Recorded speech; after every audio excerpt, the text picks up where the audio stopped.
Salut les gens et bienvenue dans Focus, le podcast qui parle de photos sans se prendre la tête. Moi, c'est Bruno, ou John Bruno si tu préfères. Je suis photographe de portrait depuis 2020, humaniste et bienveillant, toujours dans le doux et le naturel. Je serai accompagné chaque mois d'invités passionnants du milieu artistique pour papoter autour d'une thématique qui nous embête, mais pas pour se prendre la tête. Rencontre des artistes inspirants et découvre leur univers, leurs anecdotes et leur avis parfois tranchés. Cet espace d'écoute est un endroit d'expression libre. Ainsi, je t'encourage à donner ton opinion en commentaire et laisser un avis positif si le podcast te plaît. Allez, je fonce retrouver l'équipe qui s'impatiente. On a plein de choses à raconter. Restons focus. Salut les gens, bienvenue dans un nouvel épisode de Focus, le podcast qui parle de photos sans se prendre la tête. Et aujourd'hui, j'ai un invité spécial avec moi sur un podcast totalement improvisé. Je lui ai fait la surprise. Il n'était pas prêt du tout. En la personne de Rémi. Et Rémi va se présenter tout de suite avant que je vous introduise le sujet du jour. On t'écoute. Merci monsieur pour votre invitation. Je vous en prie. Je m'appelle Rémi, je suis photographe depuis, disons activement depuis 1 an. Et j'aime beaucoup le portrait artistique, le photoreportage. Et je traîne beaucoup sur Instagram. Sous le doux pseudo de Rémi Zorg. Rémi Zorg. C'est un nom de méchant un peu dans le 5e élément, Zorg. Ouais, je crois que c'est aussi le méchant dans Buzz l'éclair. Ah bah oui, évidemment. Oh la vache. Il a toutes les qualités. Et qu'est-ce que tu aimes dans le portrait ? J'aime bien les humains en fait. C'est un bon début. Ouais, bravo. je pense que j'aime bien les humains en général et du coup j'aime bien prendre des photos d'êtres humains qui font des trucs.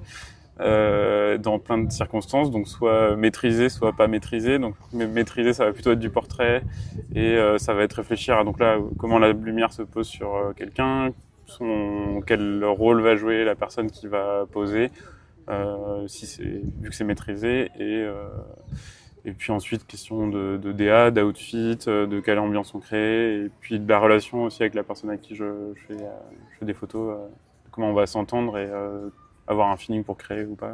Ok. Bon, bah merci pour cette introduction.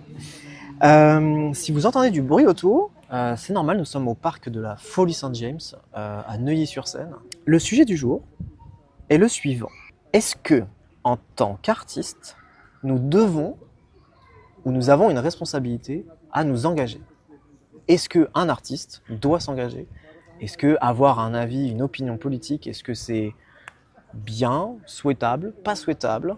Est-ce que ça doit rester privé? Voilà, c'est une question qui est volontairement large, volontairement ambiguë, qu'il n'y a pas de bonne réponse, évidemment. Mais si j'ai souhaité faire venir Rémi sur ce podcast, c'est que c'est un artiste qui m'a pas mal poussé à prendre position et ça m'a un petit peu fait changer mon rapport à ma communication sur les réseaux, etc. Il faut savoir qu'au moment où on écoute ce podcast, nous sommes à la fin du mois de juillet. Le président hier a refusé de sélectionner le nom qui a été choisi par le parti qui est arrivé en tête aux élections. Donc nous sommes dans un contexte qui est tendu, qui est incertain, et nous suivons une période législative qui a été intense, juste après un autre scrutin qui a été super intense. Bref, il y a maintenant le marteau-piqueur qui vient nous embêter, donc si vous l'entendez, c'est normal. Alors, première question pour toi, Rémi. Est-ce que tu estimes que déjà tu es un photographe, un artiste engagé ? Déjà pour moi, politique, c'est pas forcément Mélenchon, Macron, les personnes politiques, les dramas politiques dans les médias, etc. C'est plus une question plus générale de... On est un groupe d'êtres humains tous ensemble au même endroit. On veut s'organiser pour bien vivre tous ensemble. Comment on fait ? Pour moi, c'est ça la question politique. Et donc, en fait, même si on n'est pas politisé, même si on n'est pas engagé, etc., on peut pas y échapper. On est forcément dans un monde politique, politisé, et ne pas s'y intéresser, c'est un choix que je peux comprendre, mais on peut pas échapper à la question politique dans notre monde. Voilà, pour moi, la politique, c'est ça, c'est l'organisation de notre société et les questions qui sous-tendent cette organisation. Ok. Je pense, je suis pas du tout, j'invente rien. Je pense je pense que c'est assez clair et c'est le sens large de la politique, qui est plus que parti, élection, machin. C'est plutôt la société qui s'organise par les citoyens et voilà. Exactement. Donc, en tant que citoyen, finalement, on est des artistes, mais on est des citoyens. Exactement. Et donc, on peut choisir qu'on ne veut pas participer à la politique telle qu'on l'entend, mais finalement, on peut aussi se dire que tout ce qu'on fait est politique. Donc la question, c'est de savoir justement, est-ce que nous... Et puis la politique, le jeu politique a des impacts sur nous tous les jours, même si on pense que non, en fait ça en a beaucoup sur l'argent qu'on dépense, sur ce qu'on a le droit de faire, sur qui on a le droit d'être. Et donc pour revenir sur ta question, quelle énergie on met à, quand on fait de la création, être aligné avec ses valeurs politiques, à quel point on veut que la façon dont on veut que la société soit, on va l'exprimer dans nos photos, nos peintures, nos films ou je ne sais quoi. Je dirais que pour une part, je suis engagé parce qu'une partie de mes photos, c'est faire du reportage en manifestation, dans les mouvements politiques, en action, etc. Et j'ai l'impression que cette partie-là est directement engagée sur des questions politiques. Ensuite, je pense que mes portraits le sont beaucoup moins. Par exemple, j'ai l'impression que je fais plutôt des portraits pour le côté vraiment pour le côté esthétique. C'est là où je pense qu'on va commencer à distinguer le fait d'avoir un engagement, le fait finalement de vouloir porter un message, et le fait d'avoir un message plutôt inconscient dans sa photographie en général. Là, c'est pour ça qu'on va essayer de se concentrer sur la partie engagement, de se dire, est-ce que finalement, à travers tes photos, ton engagement se fait sentir, et surtout, en second plan, est-ce que tu as envie que ton message, il passe ?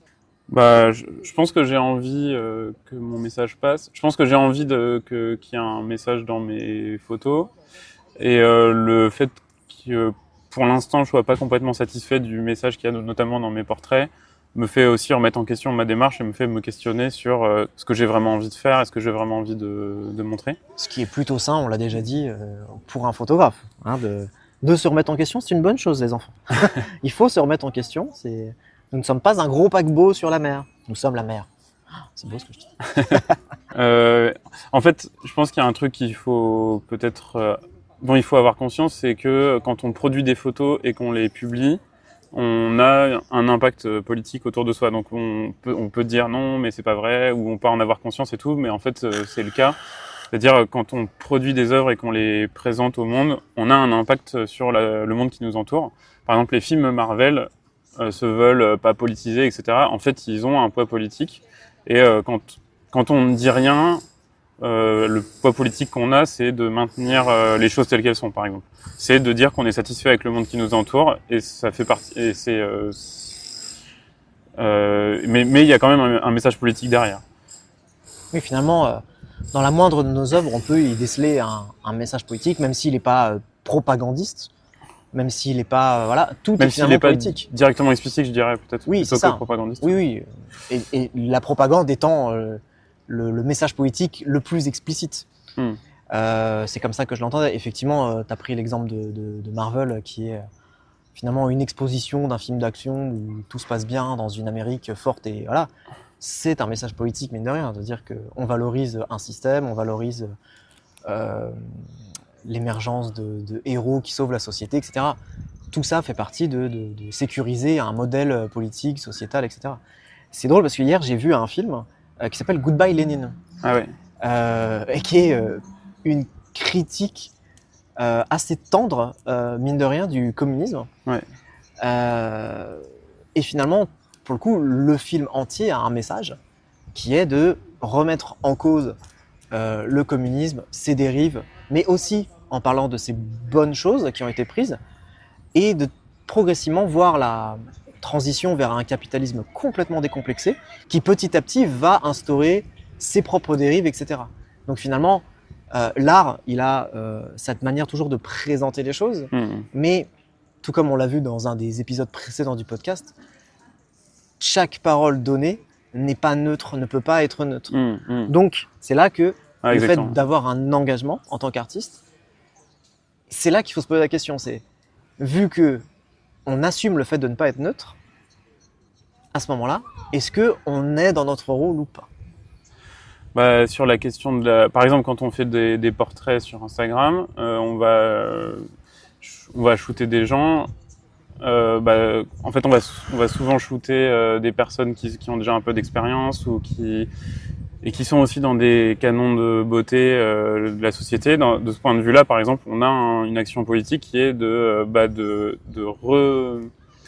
de reproduire ce système et de renforcer les canons de beauté, puisqu'on rajoute à la masse de photos qui existent de gens qu'on considère comme beaux, toujours les mêmes photos, les mêmes corps, les mêmes personnes.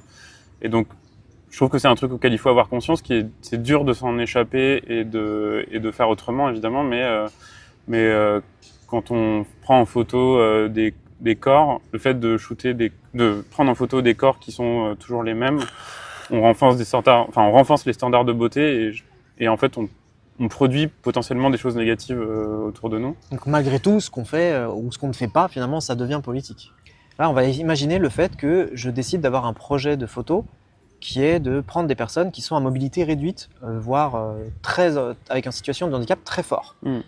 Je pourrais dire que si je choisis de faire ces séries-là, pour un art finalement qui n'est pas dit « Hey les gars, c'est pas sympa d'être pas cool avec les personnes handicapées », plutôt que d'avoir ce gros message-là, le fait de dire inconsciemment « Regardez, je montre les gens de manière anodine, mais par contre je choisis de le montrer qu'une catégorie de personnes, ou des personnes qui ont comme point commun ce handicap-là », malgré tout, j'ai un message qui est inconscient, qui est implicite, de dire « Je veux inclure dans ma vision du monde, dans ma vision de la société, des gens qui sont mis en retrait, des gens qui sont discriminés. » Et voici le message qui est inconscient. À moins que, bien sûr, je sois une personne malveillante et que je fasse ça pour m'en moquer. Mais là aussi, je dirais que ça pourrait être aussi politique.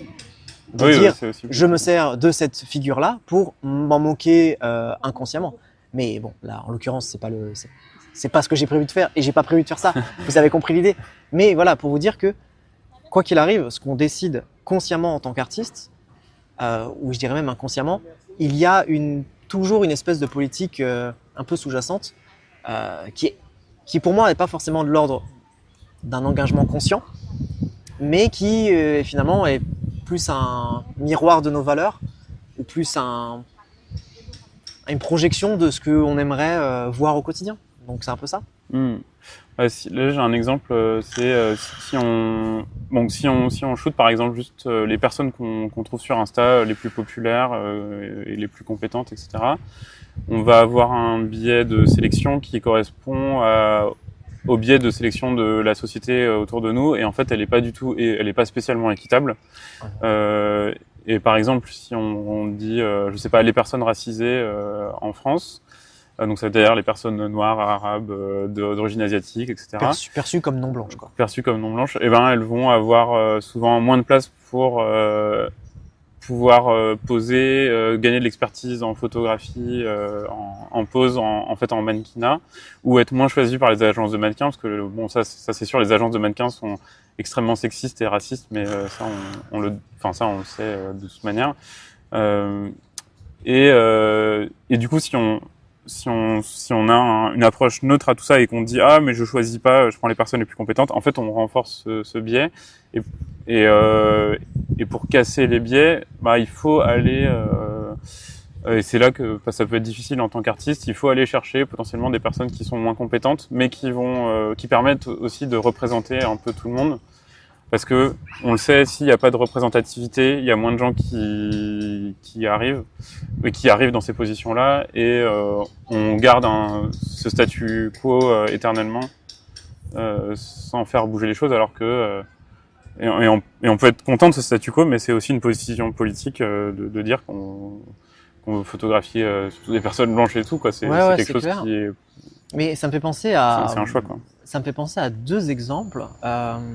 J'ai vu une étude passer il n'y a pas longtemps où j'ai vu une association de personnes racisées, de lutte contre le racisme, je ne sais plus trop ce que c'était, qui se plaignait qu'il y avait une surreprésentation des méchants dans les films, séries, œuvres de fiction, etc., qui étaient systématiquement des personnes en France, perçues comme arabes ou noires, et qui étaient considérées à chaque fois comme des voleurs, des terroristes, des tueurs sanguinaires, et que cette association-là, elle se plaignait du fait que malgré tout, ça aussi, ça instaure un espèce de biais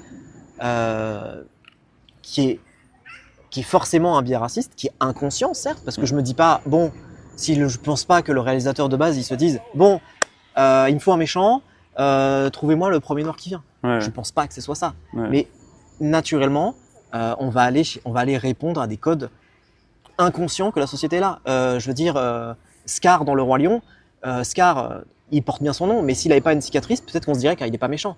Mais en plus de ça, le méchant, il faut qu'il soit moche, il faut qu'il soit un peu plus sombre. Tout ça, c'est des biais. Voilà. Jafar, c'est pas un exemple de beauté. Je suis très Disney là, dans mes exemples, j'avoue, mais voilà, c'est un peu cette idée-là. Et mon autre exemple qui pour le coup me concerne un peu plus, c'est que je me suis rendu compte, moi, personnellement, et ça, depuis que j'ai commencé la photo, et surtout ma grosse activité sur Instagram, parce que je bosse beaucoup sur Instagram, à chaque fois, et je dis bien à chaque fois, que je poste une personne perçue à nouveau comme non blanche, cette personne-là ne fonctionne pas sur la communauté. En termes de statistiques. Pas du tout. C'est-à-dire que vraiment, des Renois ou des Rebeux, ça ne va jamais fonctionner. Mais quand je vous dis ça ne va jamais fonctionner, c'est que c'est un gouffre. C'est-à-dire que ça fonctionne vraiment beaucoup moins. Et c'est pas parce que cette personne, la photo était moins bien. Enfin, peut-être, je suis capable d'entendre la critique, il n'y a pas de souci. Mais le fait est que ce soit systématique me prouve aussi que, même inconsciemment, dans notre société, on a aussi un biais de validation. C'est-à-dire, peut-être que les personnes qu'on va trouver belles dans nos sociétés occidentales ou en France, ça va être des personnes qui vont répondre aux critères de beauté qu'on attend. Peut-être que ça va être une grande blonde ou une personne blanche. Au contraire, quelqu'un qui a des traits particuliers ou le corps ayant une forme particulière. Et je trouve ça malheureusement dommage. Et moi, finalement, mon message politique inconscient, faussement inconscient du coup, de vouloir être représentatif, il tombe aussi sur un os. C'est de se dire, en fait, je veux bien être représentatif, mais en fait, derrière, ça me plombe. Et le problème, c'est que si je me mets à être hyper représentatif de la société telle que je la vois, avec des personnes porteuses de handicap, des personnes âgées, des personnes de toutes les couleurs, ça va bider en permanence et je ne vais pas te trouver de travail. Et je dirais même si c'est dans les critères non racisés, mais que ça ne rentre pas forcément dans les codes de beauté. Exemple, des gens qui ont des rondeurs, des gens qui ont un physique atypique, peu importe, ça ne va pas fonctionner. Et ça prouve que la société elle est toujours validiste quant à des codes de beauté, des codes de validation. Voilà, c'est pas que la France est raciste, c'est pas que l'Occident est raciste, mais c'est que inconsciemment, on a des réflexes. Donc là, on est toujours sur une espèce d'engagement un petit peu inconscient. On va arriver après progressivement à l'engagement plus conscient. Mais qu'est-ce que tu en penses de ça, toi, Rémi ? Sur l'engagement inconscient ? Non, sur tout ce qu'on vient de dire. Là. Ah oui, je sentais que tu voulais réagir. Non, mais je suis d'accord avec toi. Merci. Fin. Ouais, c'est ça. Il est d'accord. Allez. Non, et puis je pense que prendre conscience que la politique, c'est un peu ce que je disais au début, c'est pas juste, c'est pas forcément, il n'y a pas que ce qu'on voit à la télé. C'est pas ce qu'on voit à la télé, la politique, et que quand on est photographe, on a un impact sur le monde qui nous entoure et que après, on n'est pas obligé de tomber dans la pureté militante, et puis on n'est pas obligé on peut pas être parfait sur tout, et c'est ok d'avoir ses biais, et tout le monde en a. Hein. De toute façon, il y a des choses qu'on peut pas spécialement contrôler. On a tous des biais inconscients. Oui. Et c'est normal, parce que notre société, elle nous abreuve de ça en permanence. Donc, oui, voilà. C'est assez normal. Mais par contre, je trouve que c'est bien de au moins se poser la question, d'en avoir conscience, et puis de travailler, de faire l'effort de travailler sur soi pour aller dans si c'est aligné avec nos valeurs, d'essayer de changer ça, ouais. Évidemment. Et si c'est aligné avec nos valeurs, si demain je deviens suprémaciste blanc, sûr que j'aurai que des blancs sur mon compte. Bon, voilà. Mais par contre, je serai aligné sur mes valeurs et j'aurai un acte militant. Je vous rassure, ça va pas être le cas. Maintenant, on va quand même essayer de parler on va parler du fait de l'engagement, conscient. Alors, je vous ai dit tout à l'heure que, à travers les discussions que j'ai eues avec Rémi sur les réseaux, j'ai transformé ma manière de parler et notamment à l'occasion des élections législatives qui sont arrivées donc en mois de juillet, où il y a eu une montée très très forte du Front National, du Rassemblement National, et que, pour moi, il a été inconcevable que je me taise. Je me suis vraiment posé la question de me dire, est-ce que c'est mon rôle ? Est-ce que je ne vais pas faire fuir des gens ? Est-ce que je ne vais pas avoir un retour de bâton ? Est-ce que je vais être capable d'assumer la critique ? Bref, j'ai eu plein de choses qui m'ont un peu chamboulé, de me demander est-ce que je vais y aller? Est-ce que je vais oser dire les choses? Alors, je pense que de toute façon, c'est assez naturel en voyant mon travail et ma manière de communiquer que ce n'est pas du tout mes valeurs. Maintenant, entre l'inconscient et le conscient, je me suis dit que consciemment, en ayant une parole très forte, est-ce que j'avais peut-être potentiellement les moyens de faire bouger les lignes? Et c'est à ce moment-là que je me suis dit, là, je vais parler. Et à l'aube de mes 14 000 abonnés, est-ce que j'ai un léger pouvoir de nuisance envers le Rassemblement national? Et je me suis dit que si j'ai, à ma petite échelle, ce pouvoir-là, est-ce que je dois le saisir ou pas? La réponse a été oui, je l'ai saisi. J'ai critiqué fortement des mesures prises, des projets qui étaient mis en place. J'ai rappelé le passé, etc., du Front National, des Waffen-SS et compagnie et compagnie. Et pour moi, ça a semblé important. Mon retour qui en a été derrière, parce que c'est quelque chose qui me faisait très peur, j'ai eu énormément de soutien, et notamment de gens qui me disaient qu'ils ne savaient pas comment communiquer, et que le fait que moi j'ai communiqué, le faire de manière très cohérente et très claire, ça les a beaucoup rassurés, et que ça les a aussi confortés dans le fait de dire « bah ok, bah moi aussi je peux parler ». J'ai reçu aussi beaucoup de désabonnements, peut-être de gens qui voulaient surtout pas que je parle de politique. J'ai eu peut-être aussi des abonnements de gens qui n'étaient pas du tout alignés sur ces valeurs-là, ce que je peux entendre. Mais voilà, là ça a été un engagement qui a été conscient, volontaire, de prendre la parole pour avoir un poids. J'ai presque fait de la propagande, ou de l'anti-propagande. Qu'est-ce que tu en penses, Dorem? Oui, il y a plein de choses qui me venaient pendant que tu parlais. Je pense qu'il y a... Déjà, je pense qu'il y a un truc à tort. On l'a beaucoup vu naître sur les réseaux sociaux, alors que tout le monde s'exprimait sur la question des législatives, par exemple, et aussi en particulier du Front National. C'est beaucoup de gens réagissaient en disant « Ah, c'est pas le lieu, c'est pas l'endroit, comme tu disais, c'est pas ton rôle et tout ». Alors que, en fait, elle vient d'où cette croyance que on peut pas parler politique? Et je trouve que c'est un truc je sais pas par quoi ça a été renforcé, j'imagine beaucoup par le monde du travail, mais en fait, à partir du moment où on est dans l'espace public, il est fait pour parler politique, et à partir du moment où parler politique, c'est parler de l'organisation de notre société, c'est pas forcément faire la pub pour un parti d'ailleurs, hein, mais en fait, en tant que citoyen, à partir de là, on est légitime pour en parler, qui qu'on soit, où qu'on soit.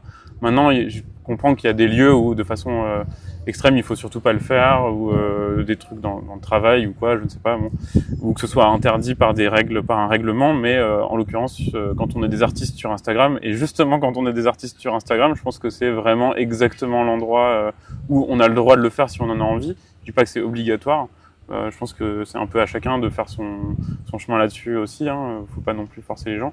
Mais je me dis, comme tu l'as dit, si j'ai un pouvoir au moins de communiquer, de faire se questionner les gens, pas forcément d'être contre le Rassemblement national ou quoi, mais au moins de se faire poser les bonnes questions, d'informer les gens ou de les aider à s'informer et tout, je pense que... Il y avait aussi beaucoup d'appels au vote, hein, plus que d'appels à rejoindre... Il y avait aussi des appels au vote, ouais. Les vilains gauchistes, hein. Si je peux faire ça, pourquoi je le ferais pas? Et puis après tout, c'est ma plateforme, c'est mon Instagram. Si les gens veulent arrêter de me suivre, ils sont libres de le faire. Enfin, j'imagine que c'est un peu ce que tu te dis. Et du coup, quand les gens viennent te voir et disent ah, c'est pas ton rôle et tout, je dis mais qui es-tu pour me dire ce que je dois faire sur ma page Instagram avec ma démarche professionnelle et artistique? Mais je pense qu'à partir d'Instagram, on est aussi transformé en marque. Et en produit de consommation. Ouais. C'est comme si demain les bonbons Skittles font un tweet pour dire votez NFP. Ouais. Et on se dit mais qu'est-ce qui nous racontent les Skittles, quoi. Je sais pas pourquoi, je me compte pas, hein, ça que j'étais pas venu pour entendre tu t'y attendais pas, ça. Non. Et donc je pense qu'on a aussi ce truc là de les gens nous voient comme une enseigne sur Insta, parce qu'on est des professionnels aussi, on vend des prestations. Ouais. Donc forcément les gens ils doivent aussi se dire ça, il y a ce biais là qui fait que les gens nous estiment pas forcément légitimes à parler de ça. Mais c'est vrai qu'effectivement on oublie aussi que être sur Instagram, et d'autant plus en tant qu'artiste, on a une parole qui vaut le coup. C'est-à-dire que qu'est-ce qu'on aurait dit d'autres artistes sous couvert de mais bon, là c'est pas le lieu, c'est pas le... Voilà, et là il y a une situation qui est grave. Si ça avait été une situation lambda, on n'aurait peut-être pas parlé ou pas parlé autant. Mais là, ça a été suffisamment grave pour que énormément de gens prennent la parole. Ouais. Et c'est aussi ça qui nous a fait sortir de notre réserve. Et je pense qu'il fallait au moins faire ça, parce que c'est exceptionnel. Je dis pas que moi je le referais à tous les coups, et je dis pas que maintenant je vais devenir un artiste militant d'un côté ou de l'autre. Maintenant, je dis que là, cette situation-là, elle était suffisamment grave pour au moins alerter les consciences, de dire, oula, même Bruno il en parle, lui qui d'habitude est réservé, ou bien tiens, je vois plein de monde en parler. Il y a plein d'autres gens qui ont passé. C'est qu'il y a un truc qui est grave. Ouais. Et il faut participer à ça. C'est pas juste un effet de mode, c'est un soulèvement citoyen de dire non, là, il y a un truc qui est grave. Et on est des citoyens. Oui, et puis comme tu dis, on est des. En fait, à force de nous voir comme un produit de consommation, je pense que les gens ont oublié à quoi sert l'art. Et il y a beaucoup de gens qui disent ah mais pas de politique dans l'art et tout. Mais en fait, ces gens ont raté le moment où l'art, depuis la nuit des temps, c'est une manière de communiquer des idées sur comment on voit le monde. Et en ce sens, et là, ça revient un peu à ce qu'on disait tout à l'heure sur le côté inconscient de quand on publie des œuvres ou comment les Marvel ont aussi un truc politique. En fait, on peut pas décorréler l'art de la politique. Et si on met pas l'idée soi-même, les autres viendront nous mettre leurs idées politiques, interpréteront à leur manière notre art. Donc autant insuffler les idées soi-même, quoi. Et du coup de nous dire ah mais vous êtes des photographes, vous êtes pas légitimes pour parler de ça. Bah en fait si, justement, on est des artistes, on est légitimes pour parler de politique parce que c'est ce qu'on fait. C'est un peu qu'on le veuille ou non, le cœur de notre travail, quoi. Et ça a toujours servi comme ça depuis toujours. Alors du coup, on va essayer de revenir sur notre question de base. Est-ce que toi, tu penses que les artistes doivent s'engager? Là, je vais essayer de faire un parallèle, hasardeux ou pas, à Yannick Noah. Yannick Noah, en 2007, élection présidentielle, ouais, Sarkozy ouais. Ségolène Royal, second tour. Yannick Noah se place en soutien de Ségolène Royal. Ouais. Et il a été critiqué en disant c'est pas sa place, mais en même temps il y avait plein de gens qui ont dit oui mais il a raison de s'engager, les artistes doivent s'engager. C'est un parallèle, mais là on est vraiment sur c'est un artiste qui s'engage pour un politique. Maintenant la question c'est est-ce que même là on parle de ce que nous à notre petite échelle on n'a pas forcément une grande portée, mais là on va parler de grands artistes qui ont une énorme influence. Ouais. Est-ce que ces gens-là ils doivent parler quand il s'agit que c'est pour des choses petites ou des grandes choses? Qu'est-ce que t'en penses? Oui, Est-ce que tu leur en veux, toi, de pas forcément avoir tous parlé? Est-ce qu'on en veut à Nekfeu de pas avoir parlé? Ouais, je pense, un peu. Bon, déjà, il y a des gens... Allez, c'est pas grave, nous avons un podcast bébé également. Par exemple, Yannick Noah, déjà, à partir du moment où on est un être humain un citoyen en France, un être humain dans une société et tout, je pense que c'est normal d'avoir envie de le faire, de parler, et c'est normal de laisser les gens s'exprimer. Alors certes, il y a des gens qui ont des plateformes pour s'exprimer plus grandes que d'autres. Par exemple, Yannick Noah, effectivement, il y a ou Aya Nakamura, par exemple, a pris position pour dire de pas voter un Rassemblement national. Aya Nakamura est une femme noire victime de racisme constamment. On l'a vu quand elle a été proposée pour chanter pendant les Jeux Olympiques, la vague de racisme que ça a fait. Aya Nakamura, pour sa propre survie, pour l'intérêt de sa vie de tous les jours, de son quotidien, etc. Évidemment qu'elle doit dire qu'il faut pas voter Rassemblement national. Pour elle, c'est un risque, si ce n'est mortel, c'est un risque de liberté fondamentale. Et donc, c'est normal pour elle de prendre position. Alors du coup, est-ce que les citoyens sont légitimes d'en vouloir aux artistes qui ne s'expriment pas? Parce que là, tout à l'heure, je faisais la vanne sur Nekfeu. C'est vrai que Nekfeu, il a pas parlé pendant ça. Alors que Nekfeu, c'est quelqu'un qui est souvent assez acide là-dessus. Mais par contre, on reproche à plein de gens, peut-être que je vais dériver, mais quand il y a eu le conflit, quand il y a le conflit autour de Israël-Palestine, de Gaza, le génocide, ouais. Et que on a beaucoup reproché, par exemple, à Squeezie de ne pas avoir pris la parole, ou à un tel, etc. On pourrait dire, les artistes, les gens qui ont une grande communauté, nous aimerions que vous preniez la parole, juste au moins dites votre avis, parce qu'on sait que vous êtes de notre côté. Est-ce que tu penses qu'on a le droit de leur en vouloir à ces gens-là? Je pense que je suis un peu partagé. Je pense que ça dépend de l'urgence, ça dépend de la gravité, etc. Je pense aussi que ça dépend de leur maîtrise du sujet. Et effectivement, est-ce que j'ai envie d'entendre, mettons Squeezie, je sais pas, mettons qu'ils n'y connaissent rien à ce qui se passe en Palestine, est-ce que j'ai envie de l'entendre dire potentiellement n'importe quoi et être à côté de la plaque? Pas forcément. Maintenant, s'il se sent capable de le faire, oui, j'ai envie qu'il le fasse. Est-ce que j'ai envie que peut-être il s'informe et qu'ensuite il en parle? Peut-être. Est-ce qu'il a le temps de faire ça? Peut-être pas forcément. Et ça, je pense que le temps d'engagement qu'on met dans les questions politiques, tout le monde n'a pas le même. Et ça, c'est une question, c'est un peu la question du militantisme. C'est quel temps on a chacun pour s'informer et pour parler à nos proches ou publiquement des questions politiques, sociales, de racisme, de féminisme, etc. Et on n'a pas tous la même énergie pour ça, on n'a pas tous le même temps pour ça. Et de ce point de vue, je trouve que c'est difficile. Pas tous la même sensibilité aussi à toutes ces trucs-là. Hein. Aussi, voilà, ouais. Oui, je pense qu'il y a une question de est-ce que je fais vraiment partie, est-ce que je fais partie de tout ça ou pas? Est-ce que c'est mon combat d'une certaine manière? Ouais. Je pense qu'il y a des gens à qui on peut le reprocher et d'autres moins. Enfin, c'est une question qui est pas facile, mais je dirais que c'est difficile de trop reprocher aux gens.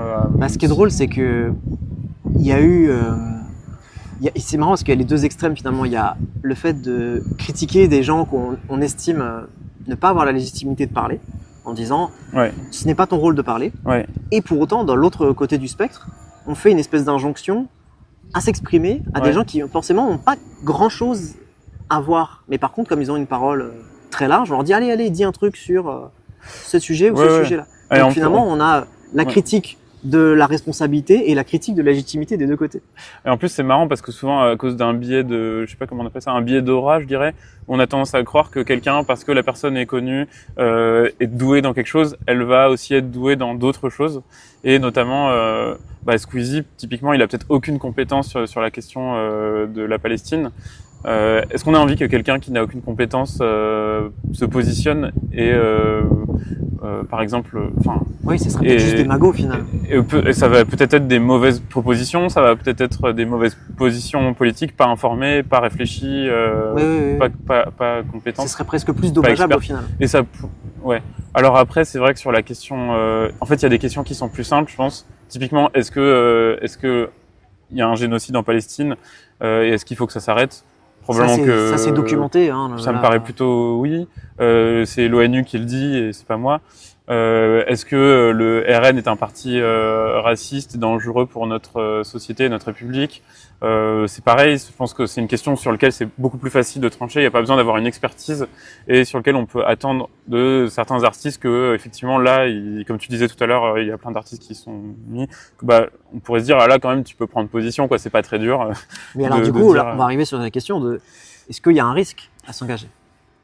Là, on parle de Squeezie. Ouais. Mais là, moi, je l'ai évoqué vite fait, le fait d'avoir peur d'avoir un retour de bâton, le fait de perdre des abonnés et, a fortiori, des clients. Ouais. J'ai perdu pas mal d'abonnés, mais pour moi, c'est pas une grande perte, c'est pas très grave, c'est pas ça qui va me mettre à la rue. Mais il y a même eu parce qu'on parle de l'injonction finalement à s'exprimer, mais il y en a certains du coup qui n'osent plus s'exprimer pour pas dire de conneries ou justement de devenir clivants. Ouais. Donc du coup, est-ce que c'est risqué aujourd'hui et selon le sujet quoi. Est-ce que c'est risqué de dire allez voter, c'est cool, ou est-ce que c'est risqué de dire voter Mélenchon? Et je dirais même, est-ce que c'est super risqué de dire voter Le Pen? Ouais, ça j'imagine. Parce que ça, là, le jour où on a Squeezie qui dit voter Le Pen, là on peut être sûr qu'ils vont perdre des abonnés. Hein. Ouais. Est-ce que là, finalement, s'engager quand c'est consensuel, c'est pas prendre trop de risques? Donc je sais pas si je suis le meilleur pour répondre à cette question parce que par exemple aujourd'hui ma pratique de la photographie, c'est une pratique que je fais. Pour l'instant ça me sert pas pour vivre et donc j'ai pas de risque à parler parce que si je perds des clients, je vais pas moins bien manger ou moins pouvoir payer mon loyer à la fin du mois. Et je pense que quand tu reposes là-dessus. Je peux comprendre que ça soit une question qu'on se pose. Si je perds tous mes clients demain et que je peux plus manger, est-ce que je dois vraiment parler de politique ou pas? Donc ça, je comprends que la question se pose. Je pense que ça dépend. Par exemple, je pense que ça dépend avec qui on travaille. Donc il y a des situations où c'est plus simple de parler que d'autres. Par exemple, Zao de Sagazan, une chanteuse qui a parlé contre C8 et notamment Cyril Hanouna, où elle a dit publiquement fuck Cyril Hanouna. Elle a été déprogrammée de toutes les chaînes de Vincent Bolloré, donc Europe 1, enfin les chaînes radio, et ces morceaux ne passeront plus. Donc voilà, là, elle a perdu de l'argent. Après, je pense que c'est un choix personnel. Est-ce que t'es prêt à perdre un peu de travail? Enfin, c'est de mettre dans la balance. Qu'est-ce que je vais perdre vis-à-vis de à quel point c'est important pour moi cet engagement? Est-ce que je peux vivre et gagner plein d'argent sans jamais parler de mon engagement? Pour moi, la réponse est non. Pour plein de gens, la réponse est sûrement oui. Et dans ce cas, c'est bien qu'ils fassent leur choix et si ça leur va de pas parler politique. Bon, bah écoute, je pense que là, on pourrait en parler encore beaucoup longtemps. Beaucoup longtemps. Parce que j'ai encore plein d'exemples en tête. On pourrait continuer longtemps, mais on va conclure ici. Est-ce que tu as quelqu'un ou quelque chose à recommander que ce soit un artiste, un photographe, un modèle éventuellement, puisqu'on est dans le champ de la photographie? Waouh, trop dur, en même temps facile. Allez, photographie. J'ai une connaissance qui s'appelle, qui m'a beaucoup inspiré en photo, qui s'appelle Alice Murillo et qui fait elle de la photo engagée, qui fait des sujets photographiques. Où elle avec un propos politique, féministe, et qui fait en plus de super belles photos. Donc je vous encourage à voir son Instagram éventuellement. Très bien, je vous mets ça dans la description. Et moi, je vais recommander l'ami Rémi Dapp sur les Instagram. C'est un photographe très chaleureux qui fait un boudoir qui est très doux, qui est très tendre. Et pourquoi je choisis lui pour cette thématique aujourd'hui? Parce qu'il a à cœur justement, dans son message inconscient, d'avoir toujours en véhicule de son art un regard qui est toujours très tendre, très bienveillant, très accompagnant avec ses modèles. Voilà, aujourd'hui c'est lui que j'avais envie de mettre en avant, c'est un photographe que j'estime vraiment très talentueux. Voilà, il me reste à te remercier Rémi d'avoir participé à ce podcast un petit peu improvisé. Merci beaucoup. J'espère que l'expérience t'a plu. C'était sympa, merci. Mot de la fin, c'est quoi? Bonnes vacances d'été. Bonnes vacances d'été, moi ce sera le mot alligator. Bonne journée à tous, des bisous les gens.